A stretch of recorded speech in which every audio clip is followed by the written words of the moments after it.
This video is for all the inkwells out there.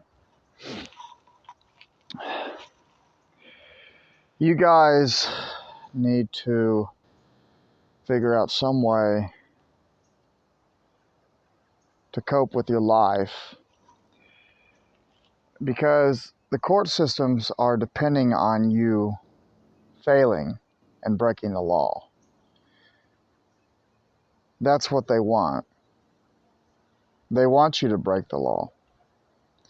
Maybe not those at the bottom, but those at the top, they want you to break the law.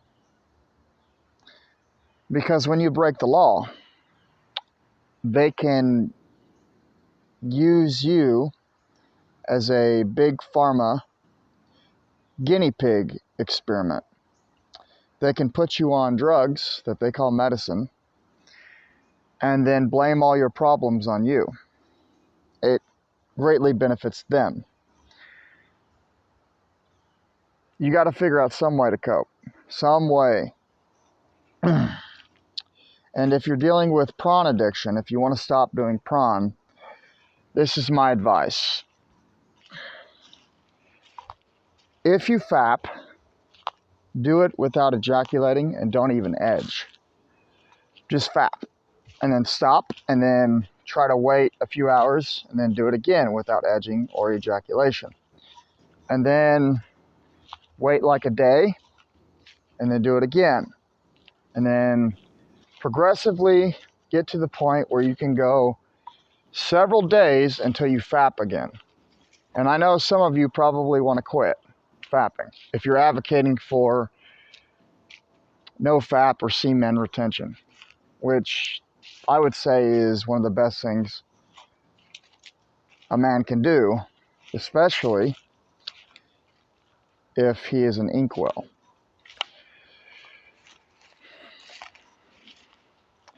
It's not easy, is it? Being an inkwell. You have to deal with people all the time, don't you? Interacting with them, being reminded of what you look like to them. That's the only mirror you need, not the mirror you look at in the camera or in the bathroom. But people, if there is a way for you to leave this country, if you have a license, if you have a car, if you have a job, and you have a lot of money, which many inkwells don't, but if you by chance do, my recommendation would be leave the West. Leave it. Because it doesn't offer you anything. Some of you are better off in countries where there are no unnatural laws. Because it is common in the West to castrate inkwells. It seems like it helps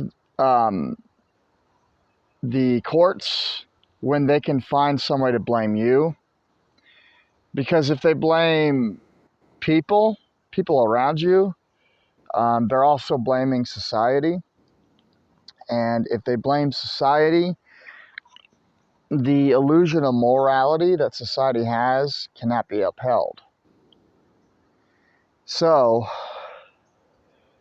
they have to find some way to blame the person suffering, which is common in school as well. Children who are bullied are blamed and put on psychiatric medications. And when those medications castrate them, and psychiatric drugs have been used as chemical castration, the doctor will blame you or say it's your stress. Most of the medical funding that doctors get is funded by drug companies. 70%, I believe. A doctor is not going to know as much about the dangerous parts, the dangerous effects of their drugs than you would, because you're an independent researcher. You don't go by what corporations tell you. Some of you don't anyway. You are a free thinker. Some of you maybe. And free thinkers are absolutely hated. in society. Free thinkers, people who speak their mind, and you're hated even more if you're below average and you say things that are politically incorrect. That's the life of an inkwell. That's how it is. And you don't choose to be an inkwell, and you don't have to be afraid of turning into an inkwell, because being an inkwell has nothing to do with an ideology. It has nothing to do with a belief system based on how you feel. Inkwelldom is based on life, reality, science, biology, human sociology. What am I getting at? What you look like is what determines if you will be an inkwell or if you will be considered human by other people. People do treat you good or bad on the basis of the cheekbones, the eye shape, the brow shape, the forehead shape, the jawline shape, the stuff that you can't change. And if you can't change it, and the only way you could is through dental and cosmetics, which for some people that doesn't even help. But this is the only way that you can actually ascend. Skincare, haircuts, this is not going to make you attractive. If you're an inkwell, if your life experience is being an inkwell, none of that's going to help you. So you have to find some way to cope and meditate. And I would definitely advocate for meditation, perhaps even prayer. But let me tell you something about prayer. If you think that going to church is going to save you from being an inkwell, you're wrong. Women in churches are no different than women outside of church. They all want a good-looking man. Religion does not stop somebody from wanting somebody else who's good-looking. It doesn't. And from my experience, you are still treated good or bad based on what you look like, even in church. So there is no, I would say there is no organized religion for your face. If you want to advocate for religion, go out in nature. Worship God in nature, because these man-made temples, they're not going to offer you anything. Just delusion, stupidity, and human ignorance. Who is it that offers you organized religion? Even if there is a God, it's definitely not God. It's the government. Government is the one who offers you organized religion. They make you stay in a temple, away from the sun and our natural environment.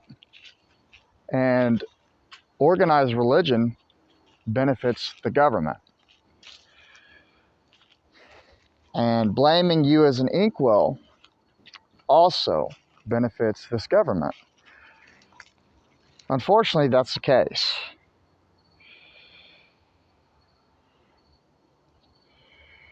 So, some of you who can, find a productive way to cope, find a productive way to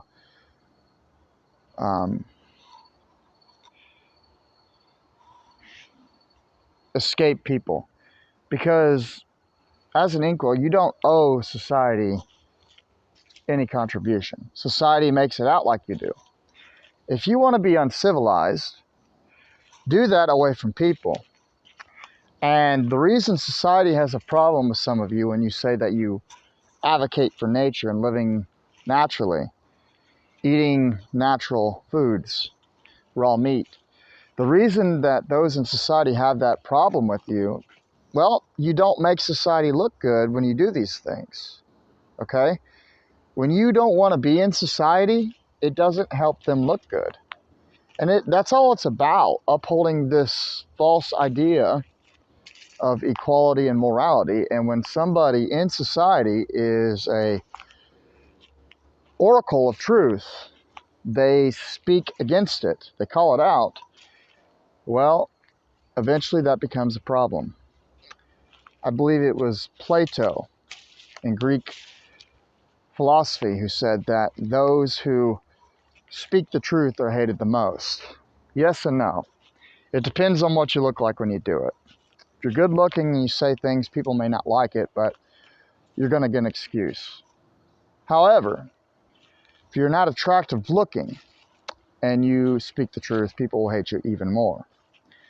So this is the life of an inkwell, and for many inkwells, the only hope is nature, where you don't have to interact with women, where you don't have to interact whatsoever with people. True peace is found not in the borders of this unnatural surrogacy, but in the free roaming plains of the natural world.